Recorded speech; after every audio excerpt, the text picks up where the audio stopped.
Carta del apóstol San Pablo a los Gálatas, en el capítulo 2. Dice así la palabra de Dios. Después, pasados 14 años, subí otra vez a Jerusalén con Bernabé, llevando también conmigo a Tito. Pero subí según una revelación, y para no correr o haber corrido en vano, expuse en privado a los que tenían cierta reputación el evangelio que predico entre los gentiles. Mas ni aun Tito, que estaba conmigo, con todo a ser griego, fue obligado a circuncidarse. Y esto a pesar de los falsos hermanos introducidos a escondidas, que entraban para espiar nuestra libertad que tenemos en Cristo Jesús, para reducirnos a esclavitud, a los cuales ni por un momento accedimos a someternos, para que la verdad del Evangelio permaneciese con nosotros. Pero de los que tenían reputación de ser algo, lo que hayan sido en otro tiempo nada me importa, Dios no hace acepción de personas. A mí, pues, los de reputación nada nuevo me comunicaron. Antes, por el contrario, como vieron que me había sido encomendado el evangelio de la incircuncisión, como a Pedro el de la circuncisión, pues el que actuó en Pedro para el apostolado de la circuncisión, actuó también en mí para con los gentiles, y reconociendo la gracia que me había sido dada, Jacobo, Cefas y Juan, que eran considerados como columnas, nos dieron a mí y a Bernabé la diestra en señal de compañerismo. Carta del apóstol San Pablo a los Gálatas, en el capítulo 2. Dice así la palabra de Dios. Después, pasados 14 años, subí otra vez a Jerusalén con Bernabé, llevando también conmigo a Tito. Pero subí según una revelación, y para no correr o haber corrido en vano, expuse en privado a los que tenían cierta reputación el evangelio que predico entre los gentiles. Tenemos que aclarar algo con respecto a lo que Pablo dice. Ni aun Tito, que estaba conmigo, fue obligado a circuncidarse. Gálatas 2, capítulo 3.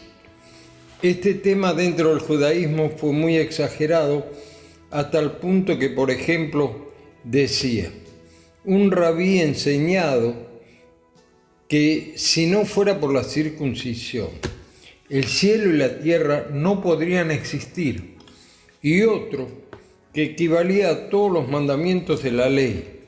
Se consideraba como cosa más deseable que un gentil se sometiera a este rito que obedecer a todos los ritos de Moisés. Pablo, siervo de Jesucristo, página 139. De modo que Pablo descarta totalmente la práctica en la iglesia de este rito judaico y no lo introduce en la vida de la iglesia gentil, y les recuerdo que hubo muy pocas limitaciones en este sentido, como vimos en Hechos 15 en el Concilio de Jerusalén. Nosotros tenemos que tomar estas instrucciones para nuestros días porque no han cambiado en absoluto. Otra de las enseñanzas que debemos tomar en cuenta es que la autoridad apostólica fue única e irrepetible y que de ella emanaron todas las enseñanzas que quedaron registradas para la Iglesia en el Nuevo Testamento. Este cuerpo de normas que está para regular la vida de la Iglesia tiene autoridad sobre ella y no a la inversa. Ningún cuerpo o institución está por encima de lo revelado por el Espíritu Santo a los apóstoles y que tenemos impreso indeleblemente en las páginas del Nuevo Testamento. Esta es la regla de fe que nosotros debemos seguir sin modificar, porque ninguna institución tiene esta autoridad, ningún concilio, ni bulas papales, ni nada está sobre lo que fue revelado y que quedó escrito por el Espíritu Santo para nuestra enseñanza. y nuestra edificación.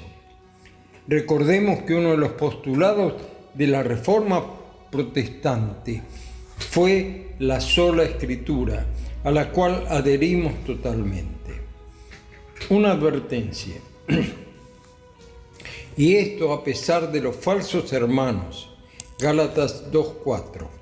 Debemos tener en cuenta, porque hoy en día en nuestra congregación misma puedan ver esta clase de hermanos, entre comillas, más espirituales que quieren introducirnos en doctrinas diversas, en el cumplimiento de ciertos ritos que tendrán apariencia de piedad, pero negarán la eficacia de ellos. A esto se evita. 2 Timoteo 3:5. Tengamos cuidado, hermanos. No vaya a ser cosa que seamos atraídos por cierto pietismo, entre comillas, o amor fraternal que termina alejándonos de la verdad y de la comunión hermanable. Muchos hermanos se vieron confundidos en esta zona de Galacia por hermanos que aparentaban ser mucho más espirituales que los mismos apóstoles, pero que el Espíritu Santo, por medio de esta epístola, los rechaza totalmente. Que el Señor nos guarde y nos bendiga. Será hasta mañana, si Dios así lo permite.